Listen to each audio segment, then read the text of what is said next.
అండి, welcome to Kranti recipes. నేను మీ క్రాంతి. ఈరోజు నేను చేయబోతున్న రెసిపీ వచ్చేసి సంపెంగ మొగ్గలు అండి. అవి ఎలా ప్రిపేర్ చేసుకోవాలనేది ఈ వీడియోలో క్లుప్తంగా చేసి చూపిస్తాను. వీడియోని ఎక్కడ కూడా స్కిప్ చేయకుండా వీడియోని మొత్తం చూడండి. ఇంకెందుకు లేటు, వీడియోలోకి వెళ్ళిపోదాం, వచ్చేసేయండి. సంపెంగ మొగ్గలు ఎలా తయారు చేసుకోవాలనేది ఈ వీడియోలో చూపించబోతున్నానండి. ఇదిగో చూడండి, మైదాపిండి. ఈ మైదాపిండిని ఒక 1/2 కిలో తీసుకోవాలండి. దానికి చిన్న టీ గ్లాస్ తోటి ఉప్మా రవ్వ, తెల్ల రవ్వ ఉంటుంది కదండి, బొంబాయి రవ్వ అంటారు, అది తీసుకోవాలి. ఎందుకంటే ఫిట్నెస్ కోసమే. అవి తొందరగా విరిగిపోతుంటాయండి ఉట్టు మైదా పిండితో చేస్తే, అందువల్ల ఇది కలుపుకోవాలి కొంచెం. తర్వాత దీనికి సాల్ట్,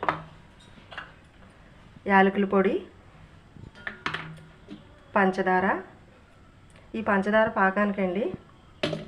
ఇప్పుడు కలుపుకునే విధానం, కొంచెం అంత పిండిని ఇలా పక్కకు తీసుకోవాలండి.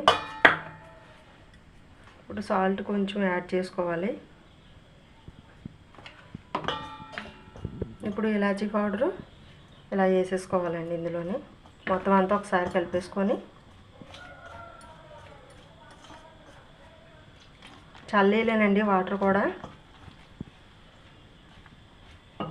పిండి మొత్తం చపాతీ ముద్దలా కలిపేసుకోవాలండి. బొంబాయి రవ్వ కూడా వేసానండి, వేసేసి కలిపాను.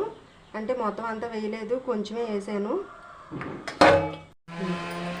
ఇదిగో చూడండి, ఈ ఉండలు ఇలా చేసుకోవాలి. మనం కలిపేసి ముద్ద నానబెట్టుకున్నాం కదండి, ఒక అరగంట తర్వాత ఇలాగన్నీ చిన్న చిన్న బౌల్స్ లాగా ఇలా చేసేసుకోవాలి. ఇలా రౌండ్గా బౌల్లా చుట్టేసుకొని ఇప్పుడు దీన్ని ఈ పిండిలో ఇలా ముంచి చపాతీ పీట మీద వేసి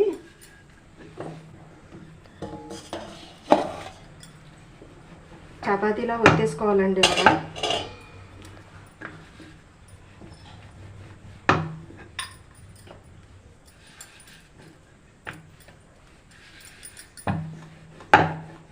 మొత్తం అంతా కొంచెం చపాతీలాగా పలచగా ఒత్తుకొని, మనకు కావాలంటే పెద్ద సైజులోని కూడా చేసుకోవచ్చు, అని మీడియం సైజ్ అయితే బాగుంటాయండి.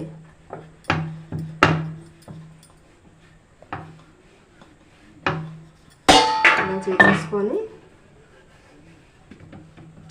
ఒక కొత్త బ్లేడ్ కానీ చాక్ తీసుకొని ఈ బ్లేడ్ తోటి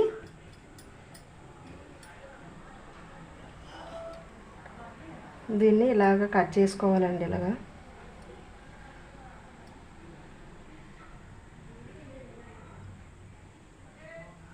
అంటే పూర్తిగా ఇక్కడ వరకు కట్ చేసేసుకోవద్దు, ఇంతవరకే చిన్న ఎడ్జి వదిలేసి కట్ చేయాలి.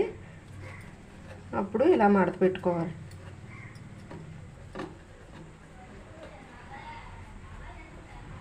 ఈ చివర్లు ఉంటాయి కదండి, ఇవి ఇలా నొక్కేస్తే సరిపోతుందండి, అంతే. ఇదిగో చూడండి, మనం ఇలా కట్ చేసుకొని ఈ చివర్లు ఇలా నొక్కేస్తే ఇలా వస్తుందండి, ఆకారం ఇలా ఉంటుంది. మొత్తం అన్నీ కూడా ఇలాగే చేసుకోవాలి.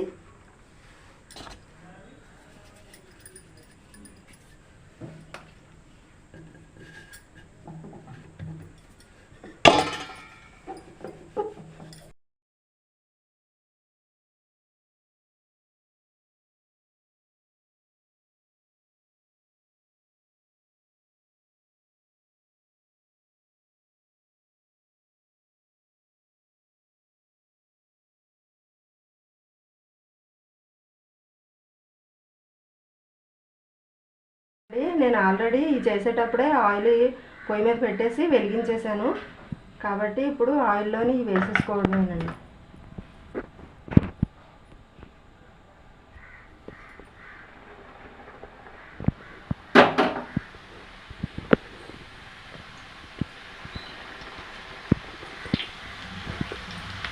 మనకి ఇవి వేసుకునేటప్పుడు ఇలాంటి ఐరన్ కడాయి అయితే అండి, కొంచెం వెడల్పుగా ఉన్నది అయితే ఎక్కువ పడుతుందండి, వేపడానికి బాగుంటాయి, ఎక్కువగా పడతాయి కూడా.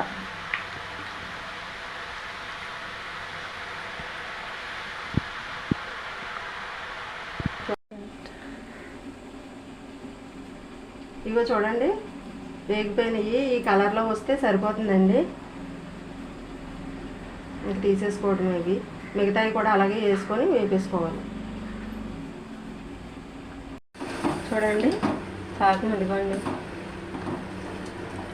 చక్కగా అయింది. కొంచెం అంటే తీగపాకంలాగా లైట్గా వస్తే సరిపోతుందండి, మరీ అంత ముద్దగా అవసరం లేదు. స్టవ్ ఆపేసుకొని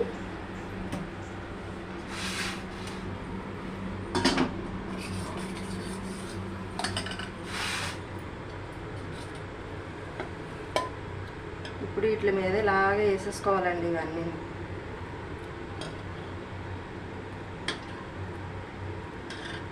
మనం వెడల్పటిది దాంట్లో పాకం పట్టుకుంటే ఇవి రెండేసి అందులో వేసుకొని పాకంలో ముంచి తీసుకోవాలండి. మామూలుగాన నేనైతే తక్కువే కదా అని ఇలా చేస్తున్నానండి.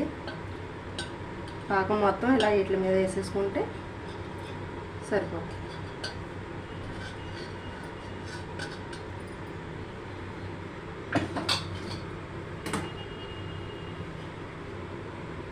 చూడండి పాకం అంతా అలా మొత్తం అంతటికీ పట్టాలంటే ఇప్పుడు నేను చెప్పాను కదండి, అదే విధంగా చేసుకొని అందులో ముంచుకొని తీసుకోవాలి బయటికి.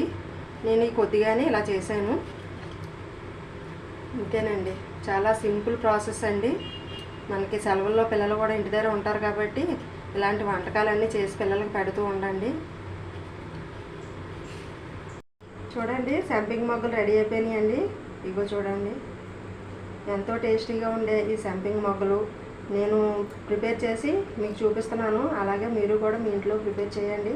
ఎలా వచ్చాయి అనేది మాకు కామెంట్ రూపంలో తెలియచేయండి. మా ఛానల్ని లైక్ చేయండి, షేర్ చేయండి, సబ్స్క్రైబ్ చేసుకోండి. అలాగైతే మేము తయారు చేసి పెట్టిన ప్రతి వీడియో కూడా మీ వరకు వస్తుందండి. Thank you for watching.